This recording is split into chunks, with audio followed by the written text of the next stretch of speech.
Hey everyone, welcome back to the channel. I'd say that one of the most commonly asked questions within the rap community is, who is the greatest of all time? With there being heated debates over who is truly the best rapper to ever exist. However, there are many reasons why this question doesn't have a definitive answer in the community. In this video I'll be trying to put an end to the debate and finally find out whether there is a GOAT rapper. Before I begin, please make sure to like, share and subscribe. Right, let's do some dissecting. I'd say the first issue there is regarding the GOAT discussion is what the people are actually judging. Although it is hard to believe for people who aren't a fan of rap, the genre has many varieties. For example, this song was all a dream. I used to read Word Up magazine, Salt and Pepper and Heavy D up in the limousine. And this song I ride the chop stick, yeah. The bitch is ready to kill, yeah. are both part of the same genre. This means that there are many different things which need to be judged to find out who the best really is. It also makes some of the comparisons extremely unfair, as some of the categories are given more importance than others.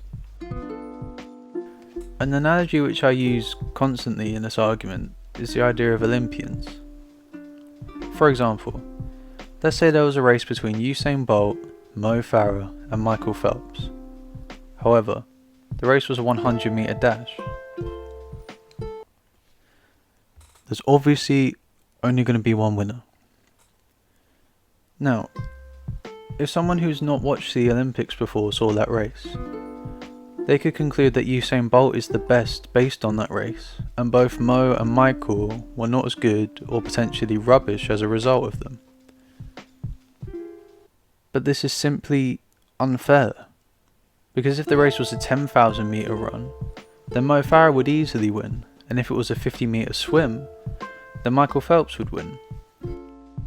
This links in with the rap game because comparing one thing which one rapper does all the time to a rapper who doesn't do it at all or a little bit is just a pointless argument. For example, trying to say that Tupac is better than Lil Wayne because Tupac is a better lyricist is just a stupid argument. And this is because Lil Wayne doesn't focus on his lyrics as much as Tupac did. He focuses more on the sound. So the argument of who is actually better becomes more difficult, as you need to compare almost every aspect of their songs, albums and overall sound. So this then leads to the argument, therefore, to change from who's the greatest rapper to more who's the best in every category, since you need to look at every aspect of the rappers. But then that just leads to other problems.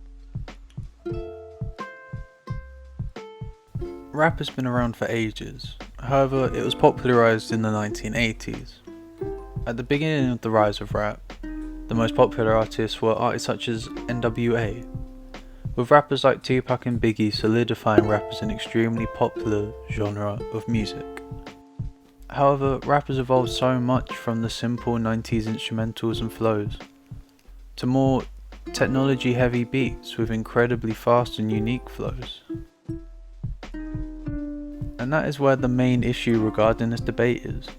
Rap has evolved so much since it was first popularised. The late 2000s saw rappers such as Lil Wayne and Kanye West begin to add more mumble rap and a more technological sound respectively. These became the building blocks for rappers which are popular now, such as Future, Travis Scott and Young Thug, to take these modern elements and become some of the most successful rappers of the last decade.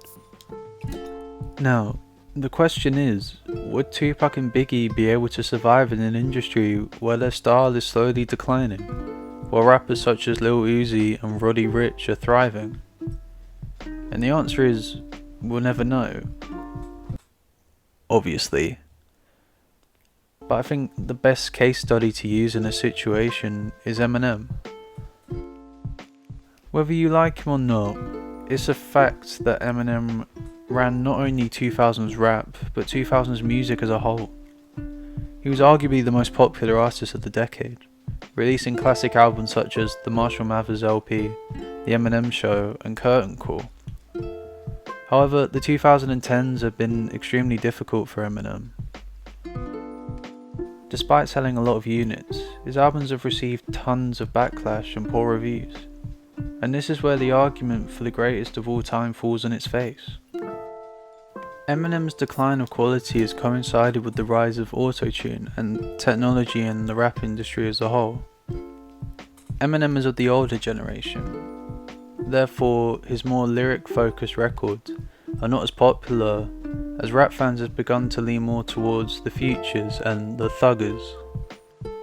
This meant that Eminem had two options: either 1, carry on releasing the same music and slowly decline, or 2, attempt to add more modern elements in order to stay relevant in this new age of rap. And so he did, adding new features to Kamikaze and Music to Be Murdered By. And those albums were trash. Well, trash to Eminem's usual standards. Eminem does not work that well on a modern rap instrumental. Neither do his lyrics, and neither do his flows. And that is incredible to me because 5 to 10 years ago, he was the undisputed most successful rapper of all time. Now, if Eminem can barely keep up and stay completely relevant in this new age, what makes you think Biggie and Tupac can? The answer is, in my opinion, is that they couldn't. And that's the problem with the greatest of all time debate. Biggie and Tupac are considered some of the greatest rappers of all time because they were incredible in comparison to how rap was at the time. They were ahead of their time, but not because they did something incredible, but because they helped popularize rap as a genre, which for me shows more that they're considered the best at the time because there was no one to compare them to. It's like how the original Star Wars films were so incredible visually for the time. However, if you take the first Star Wars and put it into a 2020 cinema, exactly how it was, people would not watch it, because the visuals are awful compared to the modern cinema effects. And I'm not saying Star Wars is bad, I absolutely love Star Wars. But the reason why it was such a phenomenon in the first place was because no one had seen it before. And the reason why it was rated so highly potentially isn't because of how good the films actually are, but because it had nothing to compare it to. There was nothing to go against it. And what I mean by they haven't seen it before isn't referring to them not seeing the film, because obviously they wouldn't have seen the film hadn't it come out yet, had it? I mean it more as they haven't have had an experience like it before. They were introduced to sci-fi, basically, on the big screen via Star Wars. So then that automatically makes it better than other things? To me, not really, no. Even though I love Star Wars, it's one of my favourites. And I feel like this will be the same with Biggie and Tupac. Their slow boom boom clap songs will not be able to become relevant as the majority of rap fans are not listening to that type of rap.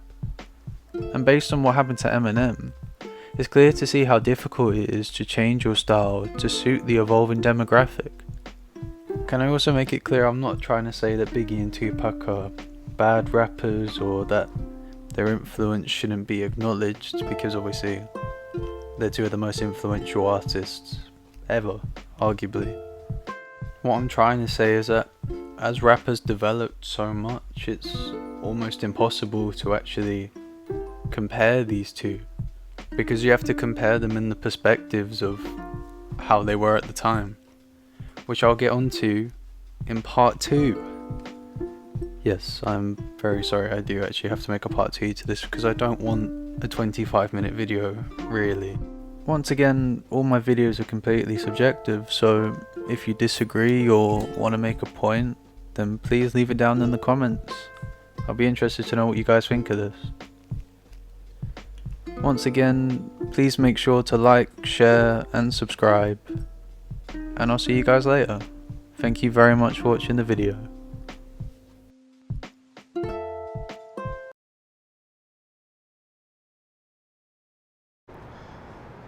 That's an awfully hot coffee pot.